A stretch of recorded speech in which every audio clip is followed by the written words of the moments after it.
Comedy vibes சேனலுக்கு உங்களை வரவேற்கிறேன். ஒருத்தர் அடிக்கடி சமையல் ரூம் பக்கம் போயிட்டு போயிட்டு வராரு. ஏன் ஏன்னா டாக்டர் தான் சுகர் இருக்கான்னு அடிக்கடி செக் பண்ண சொன்னாராம். ஒரு கல்யாணத்தில் மொய் வைக்க வந்தவங்க எல்லோரும் கையில் பிரெட்டு கொடுத்தாங்களாம்.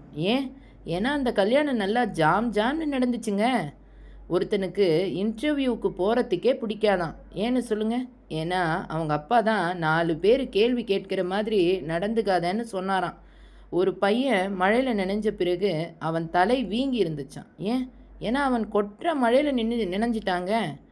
நாம் எதுக்கு குளித்த பிறகு ஏன் தலையை துவற்றோம்? குளிக்கும் போதே துவட்ட முடியாதுல்ல, அதாங்க. கட்ட பொம்மனுக்கு எந்த இடத்தில் தூக்கு போட்டாங்க சொல்லுங்கள் பார்க்கலாம்? வேற எங்கங்க, கழுத்தில் தான். டன் கணக்கில் துணி துவைக்கும் இடம் எதுங்க? வாஷிங்டன் தாங்க. குறைக்கிற நாய் கடிக்காது. ஏன் தெரியுமா? ஒரே சமயத்தில் 2 வேலையும் எப்படிங்க செய்ய முடியும்? ஒருத்தன் சர்க்கரை வாங்கிட்டு வந்தானா, ஆனால் 100 கேஜி சர்க்கரை குறைஞ்சிருந்துச்சான். ஏன்? ஏன்னா நடந்து வந்தால் சுகர் குறைஞ்சிடும்ல, அதாங்க. மறக்காமல் சப்ஸ்கிரைப் பண்ணிவிடுங்க.